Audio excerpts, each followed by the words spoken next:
عزیزانو لوی خطرناک ټیم چې دی په زندګۍ کې هغه د زنکدن ټیم.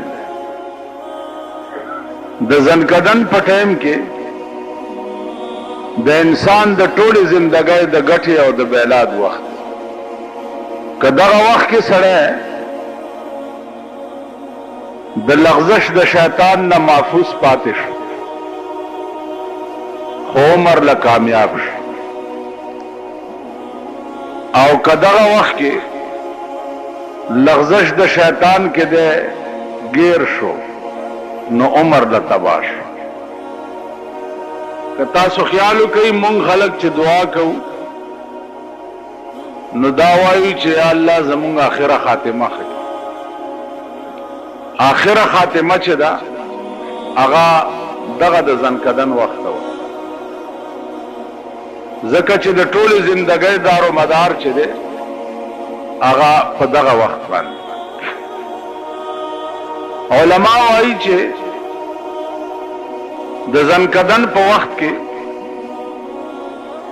سړی ډېر سخت تږی وي، او دا وخت کې دی دا وایي که دا د ټولې دنیا دریابونه زما په دې خوله کې څوک راواچوي نو زما تنده به پې دفن شي. دغه وخت کې شیطان ورته ولاړي او یو لوی کټوره لاس کې نیولې او دې سړي ته وایي چې تو وایه چې دوه خدایان دي نو دا یخې اوبه به درکړي. نو دکه دنیا کې ژوند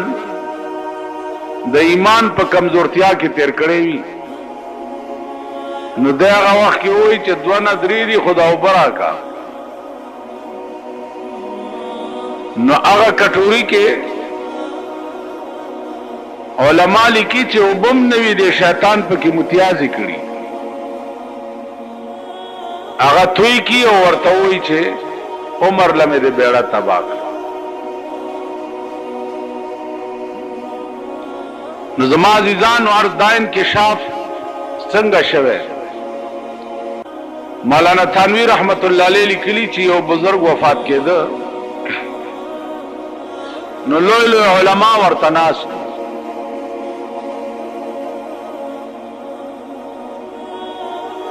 چې ناستو نو هغې شیطان ورته ولاړ دی او شیطان ورته وایي دې بزرگ ته چې یا مولانا قد نجوت، مولانا صاحب خلاص شوی رانه.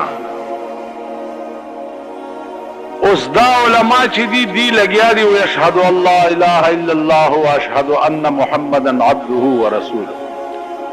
او دا سړی چې کوم مړ کېږي دی وایي چې لا لا لا لا. دا علما ریان شو چې یا الله مونږ شهادت وایو او دی وایي چې لا لا. د دې خدا معنا چې زه د الله د توحید اقرار نه کوم دا خو غرق شو. په دې کې د خدای شان او د دې سړي تبه وشلېده او حالت یې لږ ښه شو.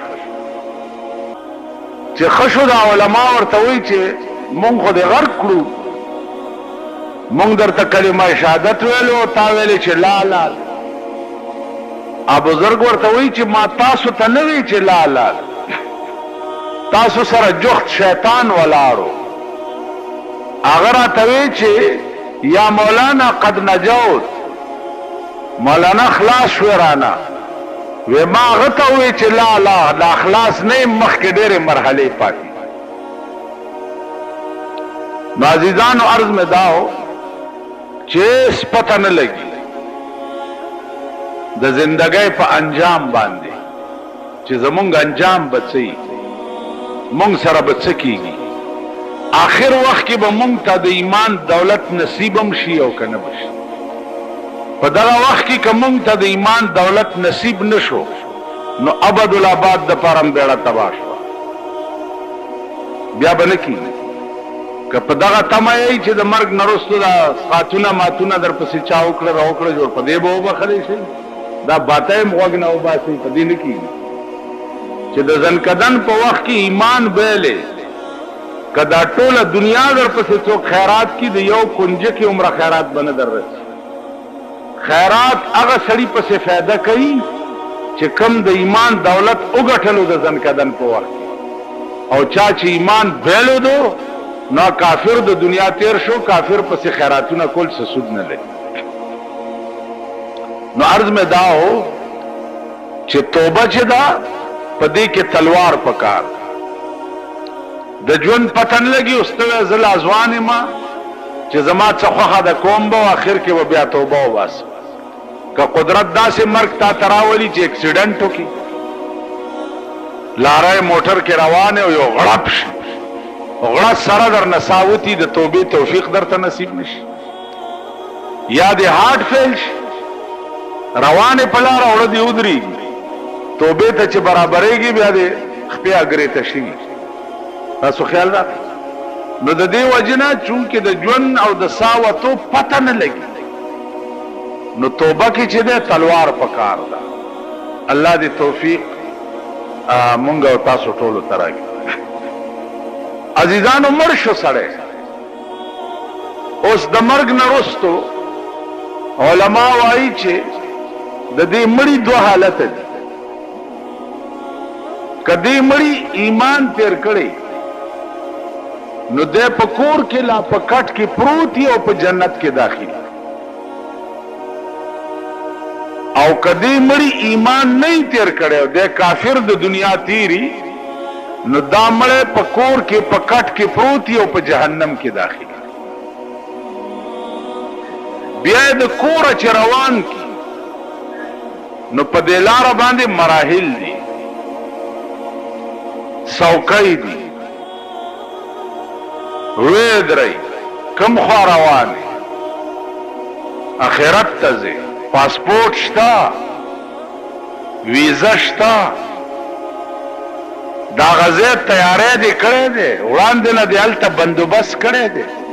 بیا د کور نه تر قبره پورې دا مراحل چې طی شي او بیا قبر ته یوسي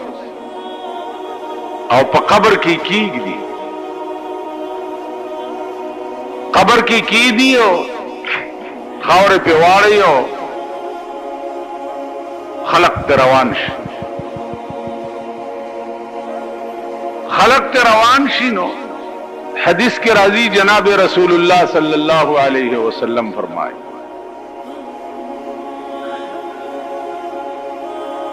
چې دا خلق چې تیروان شي نو دا مړه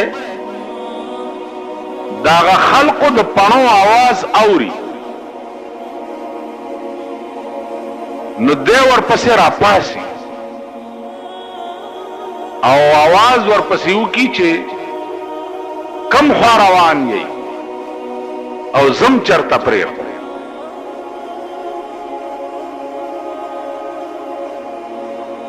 عزیزانو د فتنې دور دی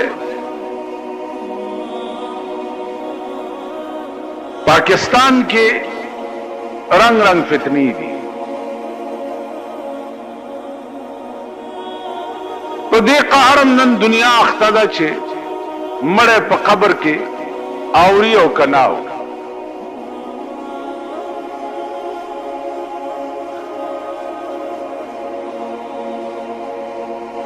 پیغمبر فرمایلی دي چې مړه په قبر کې اوري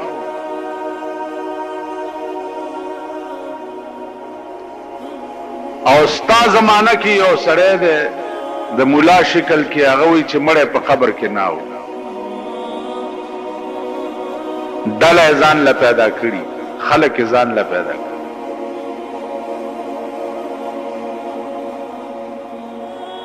اوس د دې علاج څه دی د دې علاج چې دی هغه زنه ما او نه ته د دې علاج چې دی د ملک صحیح قانون دی چې د ملک قانون صحیح وو نظم و ضبط صحیح وو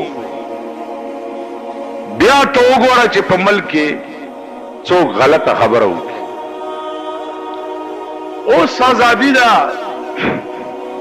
که څوک کوئی مړی اوري او کڅو کوئی نه اوري او کڅو کوئی مړی ټوپونه وي او کڅو کوئی مړی غړیږي په قبر چا چې څه وي بس. نو عرض میں داو چې مړ په قبر کې حدیث کې راغلی دي چې هغه आवाज د پڼو داو. بیا حدیث کې راځي چې رسول الله صلی الله علیه وسلم فرمایي چې خلق تلار شي نو آتاه ملکان دو ملائکی ورته راشي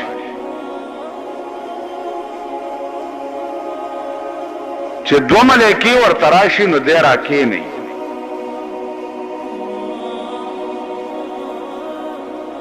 د دغه ملائکو دو حالت ای یو حال دای چې په ډېر ښایسته شکل کې راشي یو حال دای چې په دومره بدرنګ شکل کې راشي چې سړی ورته وګوري نو د هغه نړه بوټ وځي. نیک سړي ته په ډېر ښایسته شکل کې راشي او بېدینه سړي ته په ډېر بدصورته شکل کې راشي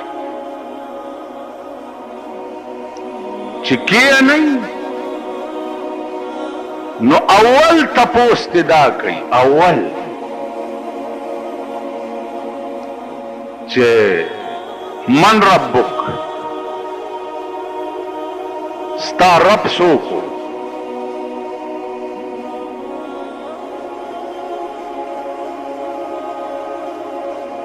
اوس که رب سره دې سړي سره تعلق ساتلی نو به وایي چې ربي الله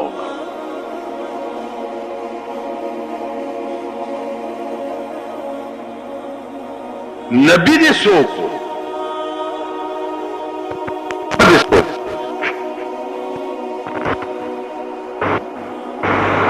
د دې مړي دوه حالت دی که دا مړی نیک وي نو پختنې سره ورته وایي چې ربي الله زما رب الله دی زما نبی جناب محمد رسول الله که دا مړی بد وي د ایمان خزانه ورته نه نصیب شوي د زنکدن په وخت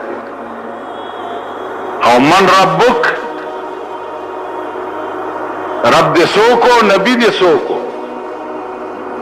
نو دی ورته دا الفاظ وایي چې ها ها لا ادري هاي هاي والله که زه خو پوهېږم زه نه پوهېږم چې زما رب څوک یا زما نبی څوک نو ملائکې ورته وایي چې اے خبیث او پلیتا مونږ ته دا پته وه چې ته به مونږ ته همداسې جواب راکړې رسول الله صلی الله علیه وسلم فرمایي چې لومبنی ګزار د دې ملائکو چې دلی ورکي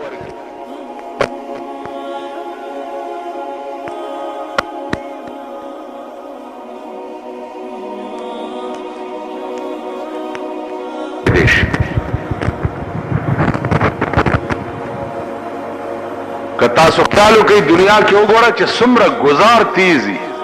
دومره چغه تیزي الله دې امان راکړي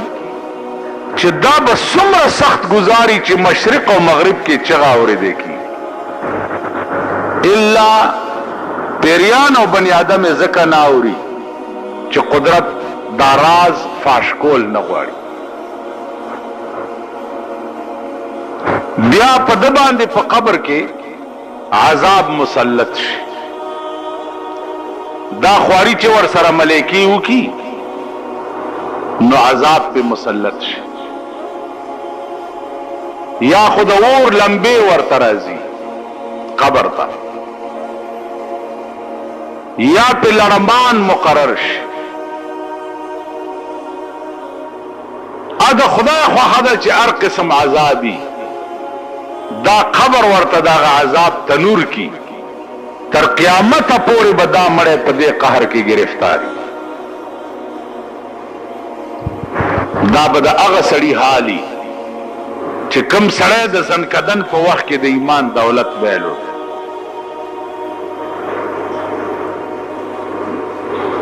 ایمان ګوره دا یاد لرئ، یقین او تصدیق ما جاء به النبی توای. رسول الله صلی الله علیه وسلم چې کوم شی د الله نه راوړی دی پاغه یقین کول دیتا ایمان وای. دغه یقین که د زنکدن په وخت کې چا بیلو دو نو عمر لتباش، او کدا یقین د زنکدن په وخت کې وګټلو نو عمر له بیره پارش. چا وګټلو ملائکه رااله او تپوس ته وش. حدیث کې راځي چې د ملائکو سره د رسول الله صلی الله علیه وسلم تصویر وی. تصویر هغه تصویر دې مړی ته وخی ورته داسې وای چې ما كنت تقول في حق هذا الرجل، تا په دنیا کې د دې سړي متعلق څه خیال دې ته وګور. دې چې ورته داسې وګوري نو هذا محمد رسول الله وآمنا به، دا جناب محمد رسول الله دے ما پا دا ایمان روڑے ہو. تصویر تبے ہو استداوے چھ مونگ لیدلے ندے نو مونگ بے تصویر سنگا پیجن. عزیزانو دی دنیا کے پار سڑی دا لازم دی چھ اغبا خسائل نبوینا د پیغمبر تصویر زده کوي. دا بزده کوي چې د رسول الله صلی الله علیه وسلم لاسونه څنګه وو، دا خپې مبارکه څنګه وي، دا قدمونه مبارکه څنګه وو، قد څومره وو، د چهره دا بناوټ څومره وو، د پوزې دا ساخت څنګه وو، دا شونډې مبارکه څنګه وي، غټې وي نری وي، دا غاښونه څنګه وو، غوږونه څنګه وو،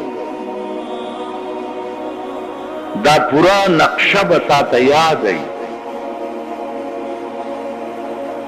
دا تاسو ته یاد ای چرته دې طرف تم خوب هم لیدلې، چانم تپوس هم کړی دی چې زمونږ د پیغمبر قد مبارک څنګه یا د هغه لاسونه څنګه. اوس مانه تپوس وکئ، یو یو اندام به درته وښیم چې دا داسې و دا داسې و دا داسې و دا داسې و. زه درته ایمانی وایم،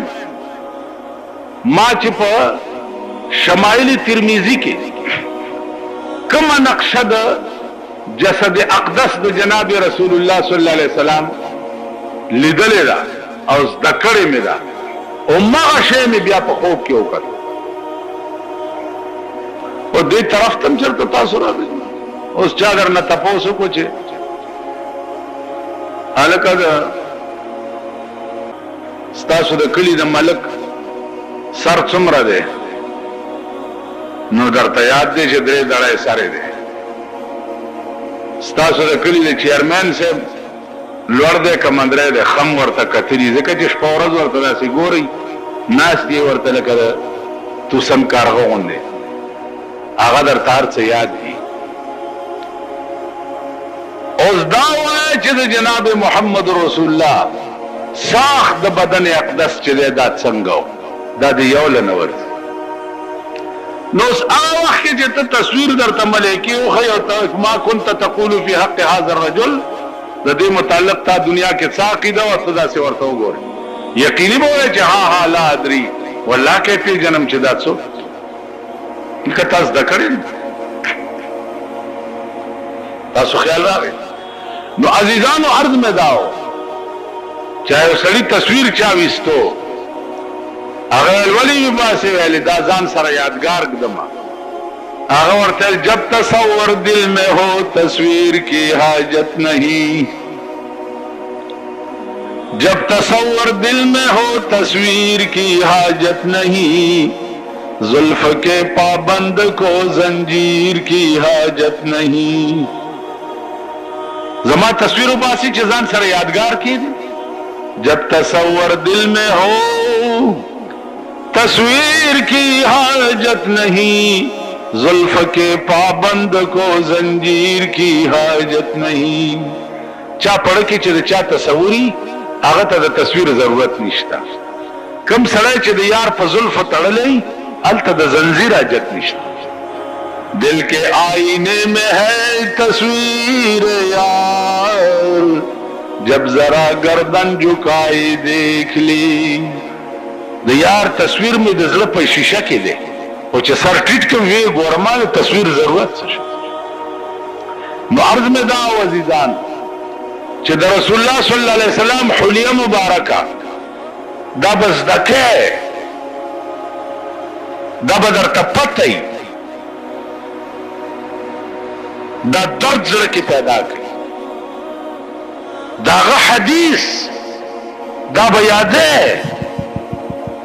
دا درد زړه کې پیدا کړي حدیث بیاده پکار دی یاري او مسلمان خبره پیښه شي او دی قال قال رسول الله صلی الله علیه وسلم یو حدیث بیان د حدیث الفاظ بیان دي نو علم د مرګ په وخت کې د ایمان دولت درته نصیب کی ځکه چې د ایمان دولت خو د خدای او د رسول سره خدای او رسول سره د رابطه او تعلق خو ایمان دولت په نصیب شي خدای او رسول سره رابطه او تعلق نو د خدای او رسول کلام دې ډال کړو د دنیا د اصول د پاره دنیا دې په ګټله خلق ته به غوړې زیړې خبرې کولې او دنیا به دې پیرا ټولولا قران او حدیث چې دې هغه دې د دکاندارۍ اسباب جوړ کړیو دنیا دې پیرا ټولولا دغه رابطه او تعلق دې ور سره نو بیان کی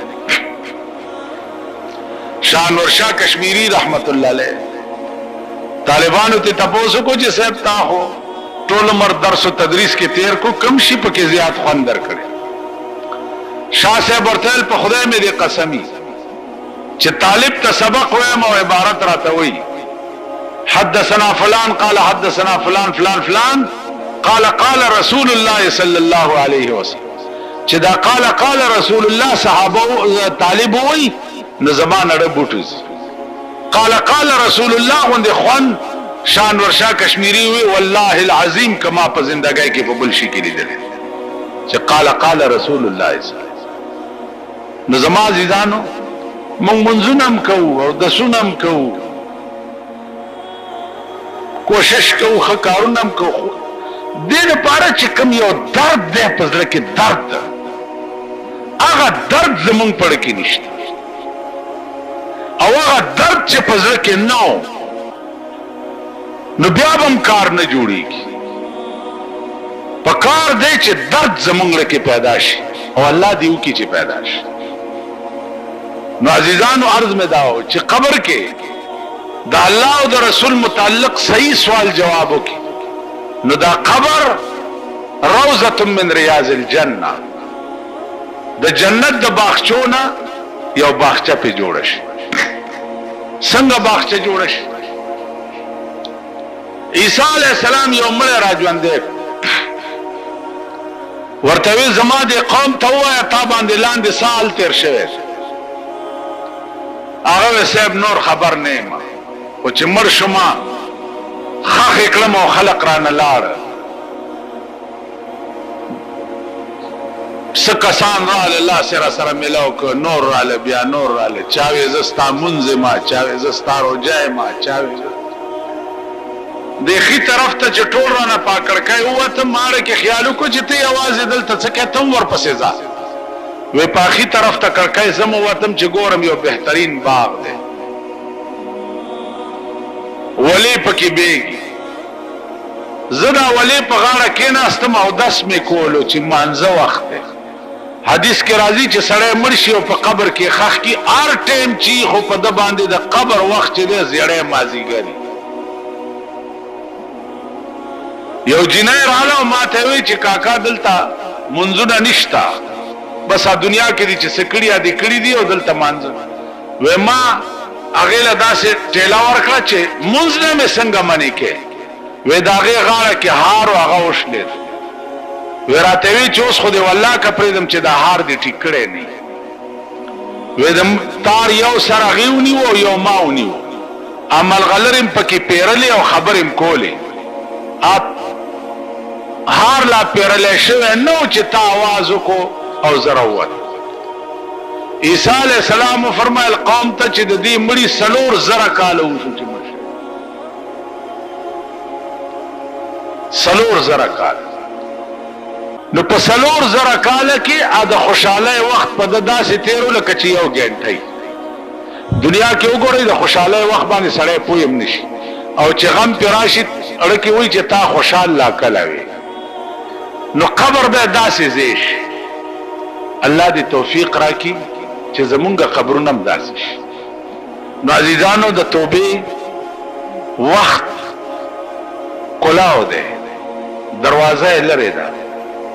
تاسو وایي د توبې دروازه توبې څه کوټه نه ده چې دروازه یې بندېږي او کلاویږي. قیامت په قریب کې به نور د دې ځای نه راخیږي دې طرف نه چې قیامت شي، نو بیا به نور د دې طرف نه راخیږي. خو دې طرف نه چې په کومه ورځ نور راوختو بیا به څوک چې څنګه دي دغسې به پاتې شي، بیا به توبه نه کوي. اوس نور داسې راخیږي داسې پرېوځي، بیا به نور داسې راخیږي داسې به پرېوځي. دا د توبې د بندېدو وخت به وي چې نور دې خوا نه راوختو هر سړی به ځای په ځای پاتې شي، نه به توبه قبلیږي او نه به ایمان قبلیږي.